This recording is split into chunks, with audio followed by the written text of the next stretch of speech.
Viewers, welcome back to my YouTube channel delighted Deepa. আপনারা সবাই কেমন আছেন? আশা করছি খুবই ভালো আছেন।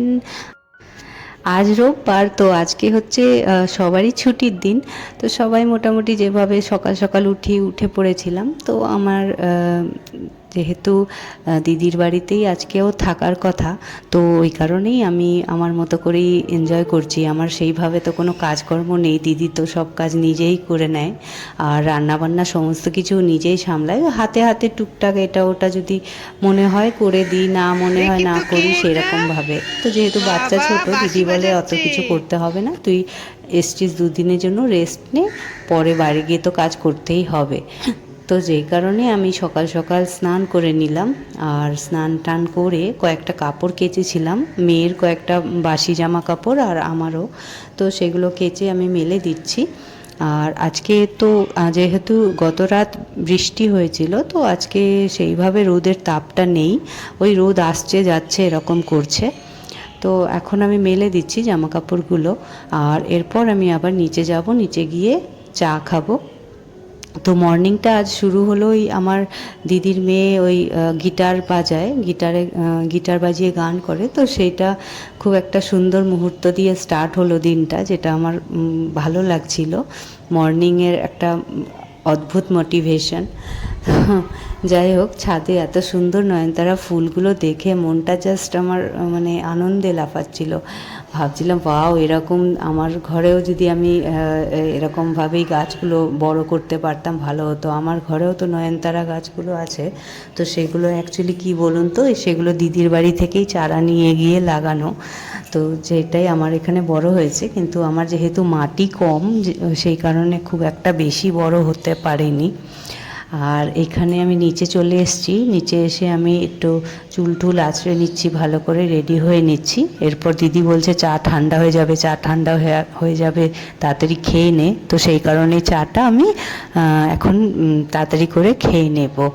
তো খুবই একটা মানে সুন্দর মুহূর্ত কাটালাম দিদির সঙ্গে। দিদি তো বলতেই থাকে, তুই আসিস না কেন ঘন ঘন, এত এত মাস পর পর আসিস, ভালো লাগে না, একটু মাঝে মধ্যে এসে ঘুরে যাবি। তো সেইটাই। তো আসলে কি বলুন তো, দিদির বাড়ি তো যাওয়া যায়ই, কিন্তু বাচ্চাটা যখন ছোট ছিল খুব জ্বালাতো ট্রেনে বাসে, যে কারণে আমি অ্যাভয়েড করতাম জার্নি। কিন্তু এখন দেখি ট্রেনে বাসে আমার বাচ্চা অতটা জ্বালায় না, যে কারণে এখন আমি মাঝে মধ্যেই চলে আসতে পারবো, এটা আমি দিদিকে বললাম। আর চলে এসেছি দুপুরবেলা, তো ওই মোটামুটি 1:45 মতন বাজে হবে হয়তো।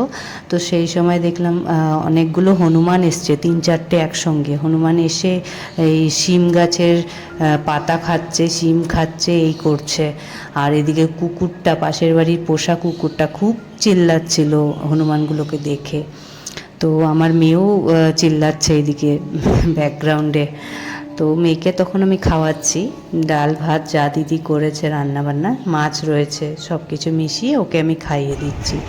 আর হ্যালো ভিউয়ার্স, আপনারা সবাই কেমন আছেন? আশা করছি খুব ভালো আছেন। আজকে দিনটা রোববার, আর আমি দিদির ওখানেই আছি। তো আপনারা তো আগের দিনের ব্লগে দেখলেন দিদির এখানে এসেছি।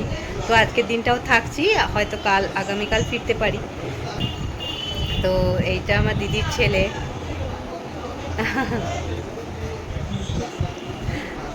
মেয়েকে এখন ঘুম পাড়াচ্ছি, মেয়েকে খাইয়ে দিয়েছি, 1টা বাজে। তো মেয়ের খাওয়া হয়ে গেলে ঘুমিয়ে পড়লে আমি তারপর ঘুম করব। ও অ্যাকচুয়ালি ঘুমিয়ে পড়েছে, আমি দেখাচ্ছি না সেই জন্য ঘুমাচ্ছে বলে। তো আমি এবার খেতে যাব। তো আপনাদের সঙ্গে আবার পরে দেখা হচ্ছে। তো যেহেতু আমার বড় দাদা আজ বাড়ি যাচ্ছে, বাড়ি ফিরছে, তো দিদি বললো টিফিনটা বানিয়ে দিই, নিয়ে যেতে পারবে। তো ও রুটি করলো, আর আমি আলু পটল কেটে দিলাম, তো সেটাই এখন আমি একটু ফ্রাই করে নিচ্ছিলাম।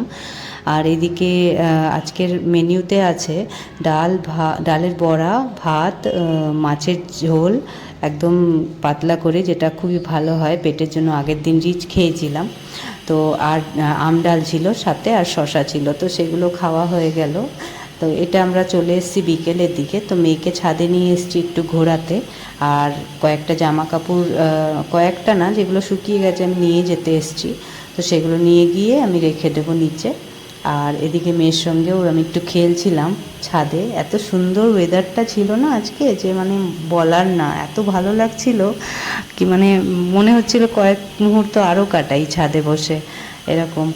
তো আর আজকেও আমরা দুপুরে খাওয়া দাওয়ার পর আইসক্রিম খেয়েছিলাম। তো আইসক্রিমটা অ্যাকচুয়ালি আমি আজকে খাওয়ালাম, সবাইকে ট্রিট দিলাম আমার তরফ থেকে।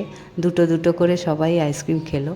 আর এই সন্ধে দিয়েছিল জামাইবাবু, তো সেটাই দেখালাম আপনাদের, ঠাকুর ঘরটা। আর এদিকে আমার মেয়ে আবার আগের দিনের মতো খেলতে বসে পড়েছে ক্যারাম বোর্ড। আর যেই ও একটা গুটি মারছে তারপর হাততালি দিচ্ছে, এরকম করে করছে। হাততালি দিয়ে আনন্দে মানে নাচছিল মেয়েটা, খুব আনন্দ পাচ্ছিল। ওদের চা যা যা হয় খাওয়ার খেয়েছি সন্ধেবেলা। তো এবার এরপর দিদি বলল যে আমার একটু বেরোনোর আছে জামাইবাবুর সঙ্গে, তুই একটু ঘরে থাকিস আর রিশুকে একটু খেয়াল রাখিস, মানে রিশু মানে দিদির ছেলেকে। আমি বললাম হ্যাঁ হ্যাঁ নিশ্চয়ই। তো দিদি যখন বেরোলো আমি ভাবলাম এই চায়ের বাসনগুলো এগুলো পড়েছিল, তো এগুলো মেজে নিই, তো ধুয়ে নিই। টুকটাক কাজ আমার মনে হয় যে করা উচিত যেখানেই যাই না কেন, আমি বসে থাকার তো মানুষ না, আপনারা দেখেন বাড়িতেও কাজ করতে থাকি। তো আমি বসে থাকবো, বাসনগুলো পড়ে থাকবে এরকম। যদিও লোক আছে দিদির, দুবেলা এসে বাসন মেজে যায়, কিন্তু কাপগুলো তো ভেঙে যাওয়ার ভয় থাকে। তো ভাবলাম কাপগুলো ধুইয়ে রেখে দিই সুন্দর করে, তাহলে আর ভাঙবে না। এটা করলাম। আর এদিকে সোফাটাও গুছিয়ে নেব আর বিছানাটাও একটু গুছিয়ে নেব, যাতে দিদি আর জামাইবাবু যখন ফিরবে তখন দেখবে কত সুন্দর লাগছে ঘরটা। আর দিদি জামাইবাবুর সঙ্গে দিদির মেয়েও বেরিয়েছে, একটা কোনো কাজেই বেরিয়েছে ওরা। তো এখানে আমি সব গোছগাছ করে নিচ্ছি, তারপর যখন দিদিরা ফিরবে তখন ওদের একটু ভালো লাগবে ঘরে বসতে।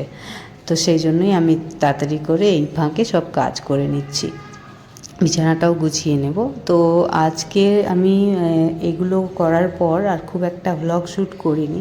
তো এই মোটামুটি দিদির ঘরটার গোছাবো। আর রাতে খাওয়া দাওয়াটা দেখলাম দিদি করেই রেখেছে। অ্যাকচুয়ালি কী বলুন তো, দাদা যখন বেরিয়েছিল দুপুরবেলা তখন আটা বেশি করে মেখে রেখেছিল দিদি, যাতে রাতেরটাও আমরা খেয়ে নিতে পারি। তো সেই জন্য আটাটা মাখা রয়েছে। তো দিদি গরম গরম রুটি করে দিয়েই বেরিয়েছে, ও যখন ফিরবে তখন আমরা খেয়ে নেব। তো খাওয়ার ভিডিওটা আর আমি আজকে শ্যুট করিনি, তো শ্যুট করলে হয়তো আপনাদের দেখাতাম। আর এদিকে সোফাটাও গুছিয়ে নিয়েছি সুন্দর করে। আর যখন আমি গোছাচ্ছি তখন আমার মেয়ে আমার সঙ্গে সঙ্গেই রয়েছে। আর বিছানাটাও সুন্দর করে গোছাবো টান টান করে। দিদির বাড়ি যদি আসি না তখন আমি টুকটাক এটা ওটা করি। আর সত্যি কথা বলতে কি বলুন তো, দিদির বাড়িটা খুব সুন্দর, মানে ওর রুমগুলো এত বড় বড় সুন্দর। ওরা দুজনই প্ল্যান করেছে কীরকম হবে বাড়ি ঘর, আর এত সুন্দর বাড়ি তৈরি করেছে যে মানে আমার সত্যি ওর বাড়িতে খুব ভালো লাগে, মন লাগে। আর আমিও মানে চাই যে ও তো সবসময় খাটাখাটনি করে, তো টুকটাক যদি এদিক ওদিকের ছোটো ছোটো কাজগুলোও যদি আমি ওকে করে দিতে পারি তাহলে আমারও ভালো লাগবে, ওরও হয়তো ভালো লাগবে। সেটাও মুখ ফুটে কখনো মানে বলে না কাজ করতে, তবুও একটা হয় না যে নিজের মধ্যে একটা কাজ করে যে না আমি একটুখানি ঘর টিপটাপ করলে দিদি খুশি হবে, ওকে খুশি করার চেষ্টা করি। তো এই জন্য আমি আমার মতো করে গোছাচ্ছি। আর যেহেতু আগামীকাল আমার বেরোনোর কথা আছে, তো মেয়ের জামা কাপড়গুলো কেচেছিলাম, তো সেগুলো শুকিয়ে গেছে। তো ভাবলাম একেবারে সেগুলোকে আমি ব্যাগে ঢুকিয়ে নিই, সেগুলোকে আর এদিক ওদিক না রেখে ব্যাগে একেবারে প্যাক করে নিই, যাতে সকালবেলা যখন বেরোবো তখন তাড়া লাগবে না। তো সেই কাপড়গুলোও আমি ভালো করে গুছিয়ে নিলাম, যেগুলো দিদি জামাইবাবুর কাপড়গুলো সেগুলোকেও আলাদা রাখলাম গুছিয়ে। আর এদিকে বিছানাটা সুন্দর করে ঝেড়ে নেব, পুরো একেবারে বিছানাটা তুলে নিয়ে ঝাড়ছি। আর এরপর আজ আর সেইভাবে ভ্লগ শ্যুট হয়নি। তো আপনারা আমার ভ্লগ দেখে কেমন ফিল করেন আমাকে প্লিজ জানাবেন। আর যারা আমার নতুন বন্ধুরা আছেন তারা প্লিজ আমার চ্যানেলটাকে সাবস্ক্রাইব করে দেবেন। আর আমার ভিডিওটা যদি ভালো লেগে থাকে তাহলে অবশ্যই প্লিজ লাইক করে দেবেন, শেয়ার করবেন, কমেন্ট করবেন। আর আপনাদের কমেন্টের রিপ্লাই দিতে আমি সবসময় প্রস্তুত থাকব।